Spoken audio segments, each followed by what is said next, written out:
Hey, this is Paul with MakeUseOf.com, and today we're checking out the DJI Osmo Mobile 6. And let's just start by clearing one thing up. This is the successor to the DJI OM 5.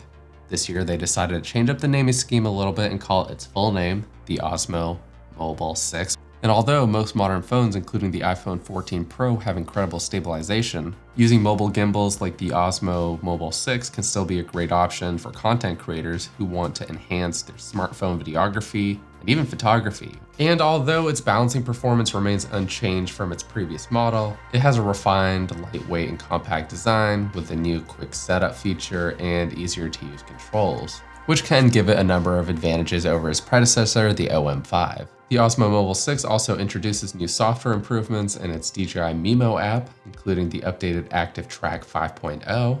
And so whether you're a content creator, you're dabbling with videography, or you just want to take better videos with your phone, the Osmo Mobile 6 is one of the most portable, easiest to use, and as I've found, has one of the best software experiences, though there are a few limitations you should know about before picking one up. Now, in my full article, which you can find the link for down below, I go over the main differences between this and its predecessor. For the most part, they look nearly identical with the exception of a few key differences. For starters, the Osmo Mobile 6 has this wheel on the side, which replaces the zoom slider, which we previously saw on the OM5. The wheel is a little bit more intuitive and it's easier to use to make fine-tuned adjustments to your zoom or your focus. Now, currently in its software, we don't have controls over its parameters, but with a little experience, you can get smooth results, though I prefer to actually use this for manual focusing, as I'm not really a big fan of using this for zoom controls,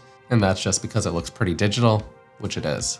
But perhaps one of the coolest things is the Osmo Mobile 6 has a new quick launch feature which automatically powers on the gimbal as soon as you unfold it.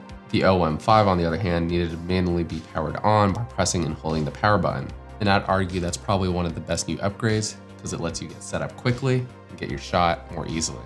Now, in terms of design, aside from that wheel, this is basically unchanged from the previous model.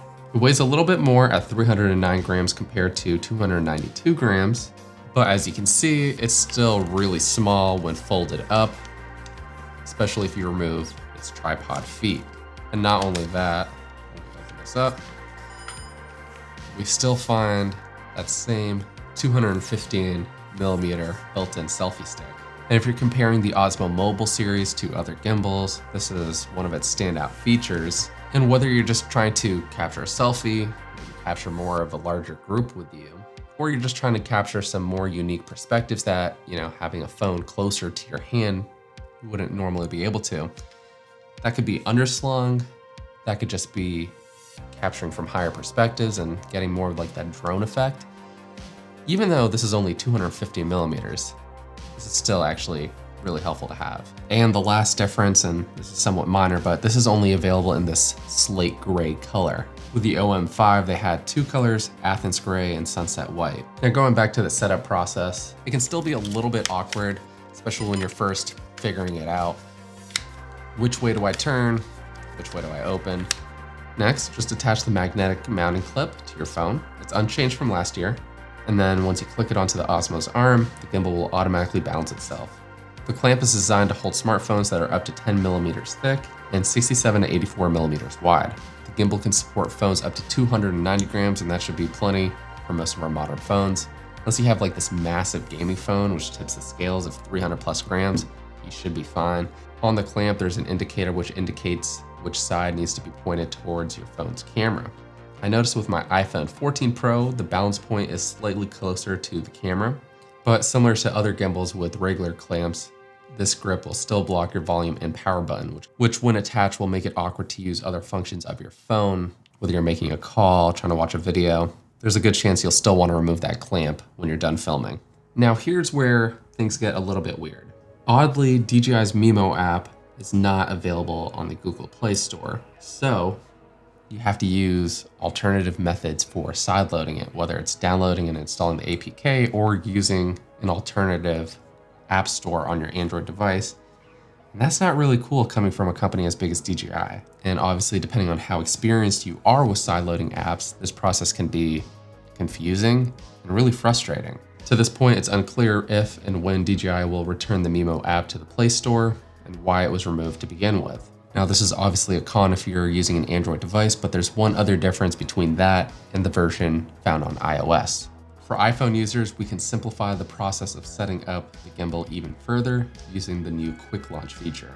And what this allows you to do is get a notification pop up on your phone when it detects that the gimbal is on and connected to your phone. It'll automatically open the app and then you're ready to shoot. So it could be another advantage to iOS users, which unfortunately on Android right now, we don't have. I'd say its performance is about on par with other gimbals, including one that we recently reviewed, the DJI Smooth 5S. But just as with other gimbals, you're still gonna really get that up and down bobbing motion. So you need to be a little bit aware of that. Ninja walking, as it's called, where you're trying to walk a little bit more carefully, can help compensate for that, but it's not gonna be perfectly smooth like a glide cam. But when you're standing still and you're just panning or tilting, the Osmo makes it really easy to capture smooth and cinematic quality video.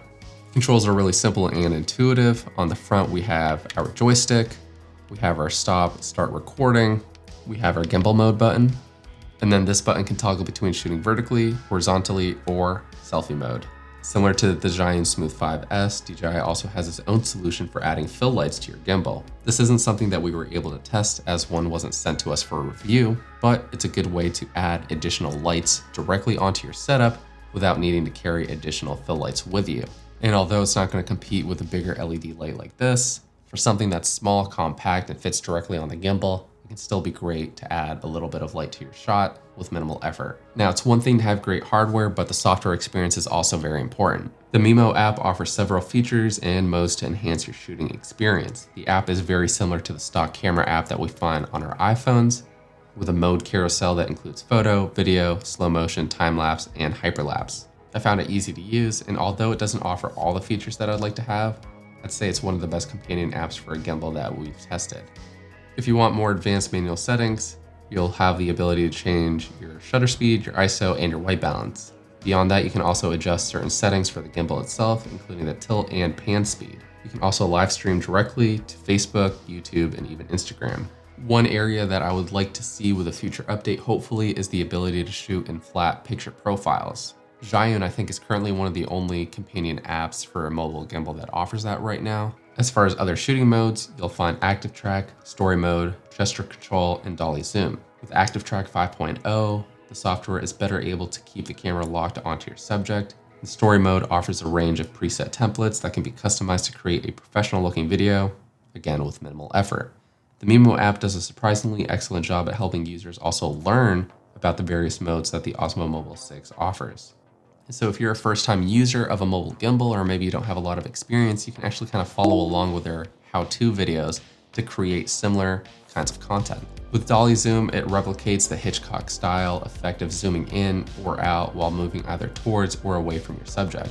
The effect can be pretty cool. Just keep in mind, it is using digital zoom from your camera, so your performance and your results might vary. I had a lot of fun using Active Track 5.0. It has improved from last year. It's better able to lock and keep your subject in frame. And now with the new version, it's a little bit better before and works a little bit more efficiently, whether your subject is smaller or moving a little bit more quickly. That said, it's still gonna work best for faces or people directly in front of the camera that are either just moving away or towards the camera. But another new upgrade with Active Track 5.0 is that it works with the front-facing camera as well. So that's great news if you wanna take a selfie video. Now at $159, there's a lot of competition in the mobile gimbal world. But I think the Osmo Mobile 6 still manages to stand out as one of the better choices if you want the better companion app, if you want the quick launch features, and of course you want that built-in selfie stick. And even though more competing gimbals are beginning to offer that magnetic clip design, all together with the rest of DJI's package, it makes it a really great choice if you want to create high quality videos on the go with your mobile phones. So that's been my experience using the Osmo Mobile 6 from DJI. This has been Paul with MakeUseOf.com. Let us know your thoughts on this gimbal in the comments down below. And until the next one,